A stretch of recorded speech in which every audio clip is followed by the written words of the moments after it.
Alright, welcome back guys. DreamHack Open 2014. It is the ace match, tied up 1-1 now between these two fantastic players. People asking about Jaedong versus Pig is being played on the main stream of DreamHack. Don't forget the main stream is actually rocking and rolling now. But yeah, welcome back to our little tiny stream. Thanks for stopping by, guys. It's been a blast having you all so far. We got a whole other group stage after this one to go through, so if you're not, there's plenty of good games still to be had. Spawning here in the top left corner of the map, though, it is going to be My Insanity's Pink Zerg player Kane. That's an awful early drone skill. In the bottom right, as the blue Protoss, it's TCM's first. Man, there was a... I don't know, I can't even do the recap mode thing. Like, you have to go back and look at game number 2 if you guys missed it. It was insane, it was amazing, it was cool, it was fun. And it wasn't at all like game number 1, as Chad has expressed. But King Sejong, again, another map for another strategy, another build. Kane's been showing a lot of aggression through those roaches. The one thing we haven't really been seeing consistently out of Kane, though, is upgrades. And I really feel like that's been hurting a lot when you come up against a Protoss player who's got no problem, you know, chroning out those level 2 weapons and whatnot. Besides just not being able to get as many lings as he could have, imagine if some of those lings were 1-1. Like, all those engagements where the lings got, you know, really good surrounds. Yeah, and the stalkers like on the right side. Suddenly, like it's so good. Like, double upgraded lings are actually... Yeah, they're better than people expect. I think he got the +1 on the mutas like really like towards the end of the game too. That's another thing. Yeah, where, like, he did. That was... He did. Anyways, so the opening is here is with the Forge, always going to be that little bit of precaution, like, okay, maybe cannons. And for first, he's always going to be looking for the opportunity, like, okay, maybe cannons. Because the thing is, if as a Zerg player you present the opportunity, like, there's no Overlord covering the natural and the drones aren't doing what they're doing right now, like, you better cannon. Like, they're asking for it. It's a free win at that point. But Kane, of course, he's taking precautions, so first can't find an edge because Kane won't give him one. Yeah. Well, you know, that's why Kane scouted so early with that drone. Did he actually? Yeah, he did. Well, he's there with the Overlord. A lot of times we see people with drones go really early just in case they can go for a 3-hatch or 4 pool. Like, if you see someone go for a gateway expand, it's kind of free. Like, what are they going to do against it except, like, try and poke? And, of course, like, some lanes that maybe you didn't want to create in the first place, but... well, we got a normal game so far. First... Overgrowth. Not the worst map for thirds. King Sejong, kind of the same deal.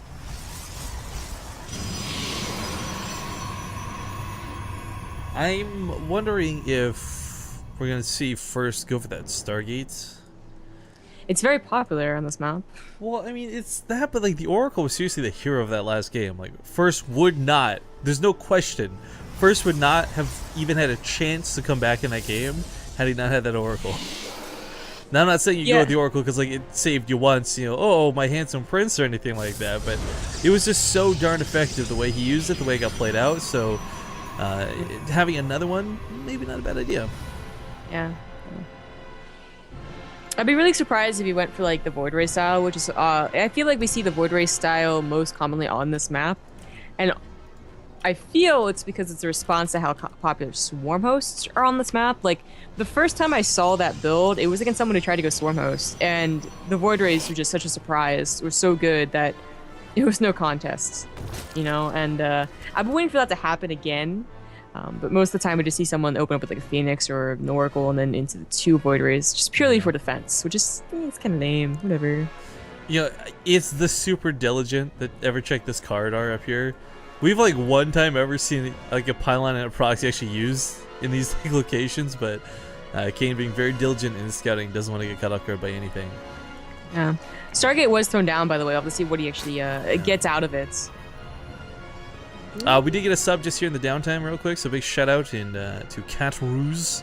I feel like it's almost like a spoof of Fruit Cats, I don't know, or maybe that's the original name. Either way, thank you for your sub, because that's our 5th sub, which means we'll raffle off a Steam giveaway after this game concludes. So, woo! Stick around for that. These Overlords are in really good position to scout. They're definitely going to see what they need to see, which is what's coming out of that Stargate. Now, 1 Phoenix, and you might assume that they're going to go for like the 4 to 5 Phoenixes. Not always a safe bet. Well, actually, always a safe bet, but not always the right. Yeah, there's some players who'll just go for the 3 for the fake out and minor harass, and then transition very quickly to the Colossus, hoping that you get like 1 step ahead of your opponent. But first throwing down a bunch of gateways right now kind of tells me he might go a little bit heavier into this.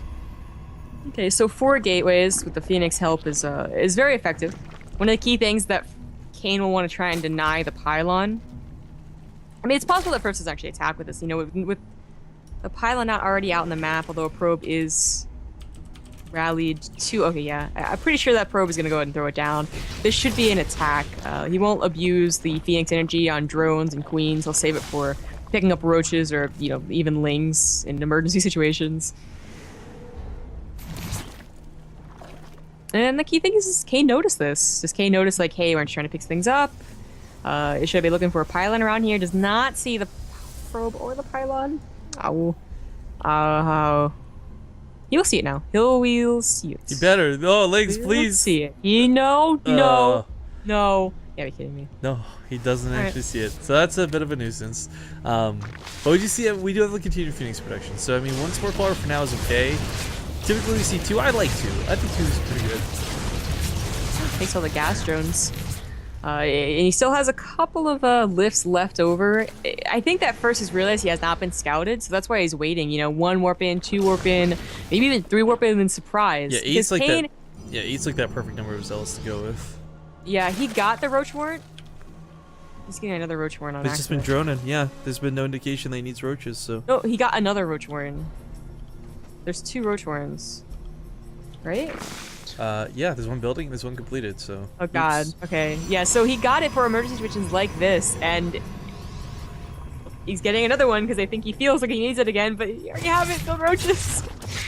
Oh, this is bad. Yeah. He's upgrading lings, and the upgrades aren't going to be here to defend this. Well, I like that he's given up, like, the base, so to speak. Not given up, sorry.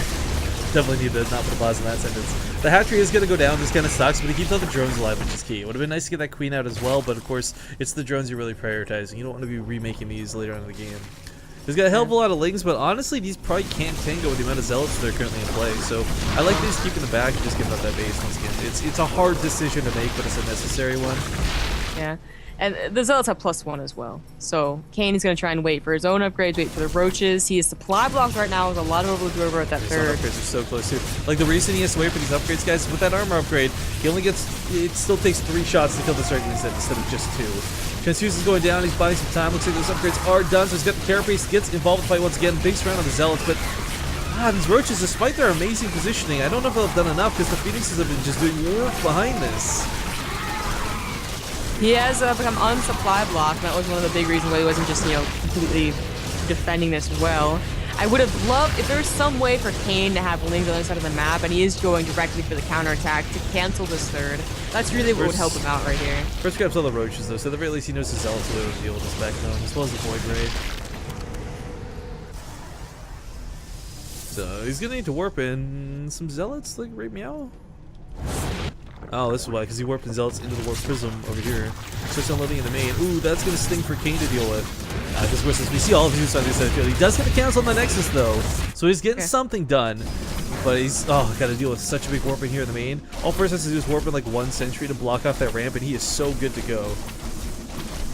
I don't know if Kane, like, double upgraded lings are awesome, and I feel like he's actually like thinking what I was thinking about that last game, where like, oh my god, if those lings were upgraded like he was for playing Stalkers, I'd be great. But they're actually terrible against stuff that First is doing. You know, these mass that let warp-ins, maybe they'll finally defend it, but they're so just not effective against it that it's so worth it First to do this. Now, I think that third cancel is super important, but First, you know, stop warping in here, warping back at home, and we'll get that third no problem. Oh, he's gonna kill the Overlords. Supply blocked again. Kane has a very serious Overlord problem, guys. Not just like this game, but it seems to be in general. Yo, there was just that really awesome Tour de Force game number 1. Game number 2 was really, really back and forth too, but I feel like Force has got such a good stranglehold on Kane this game. The Phoenix Harass is just not being dealt with. It's not because he hasn't tried, he just can't deal with it, like actually, physically. This sucks, man. This sucks right now for Kane. It must be such a frustrating game to play. Does go for the counterattack again, and you know, he probably could cancel this before the other units pop up. The Voider is really good that well against lings. He might, yeah, he's gonna cancel it. Cool. No, the Voider's really, looking pretty good though. Is it really worth it? I mean, okay, it's got to be really careful about how he defends it now. You know, he tries to push out once, and Kane's gonna be on top of that. Kane goes for Corrupt instead of Mutus? Why? because he doesn't just get wrecked by the Phoenix. Well, So, okay. like if he's gonna go corrupt, like corrupt or muto might be the choice, but he's gotta go to the corruptors first, right? That's true. It's true. Investing so many though is scary because you can consider it's not just those Phoenix that's the problem.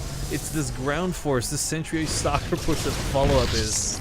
He doesn't have enough economy to go for both. Like, okay, you're gonna deal with the Phoenixes, and then you're gonna have nothing to deal with like the ground army except Lings. Exactly. Oh man, game number 1, game number 2. The ferocity between these two players was just insane. This time it feels a lot more one-sided, and this isn't exactly something expected. Like first, again, I don't know if you just underestimated Kane in game number 1 or what the deal was, but he certainly churned the dial up. From like, you know, midway to Protoss. Oh wow. Oh, but these entries, I may have spoken too soon. Loses almost all of them right off the bat. And is going to focus on the Mothership Core, so no chance of recall at this point. Corps are going to have disengaged. Too many stuff. That damages too much. GG. First, we'll take the series 2-1 and send Kane to the losers brackets. Where first, alternatively, we'll advance to the winners bracket. What do you know? Woo.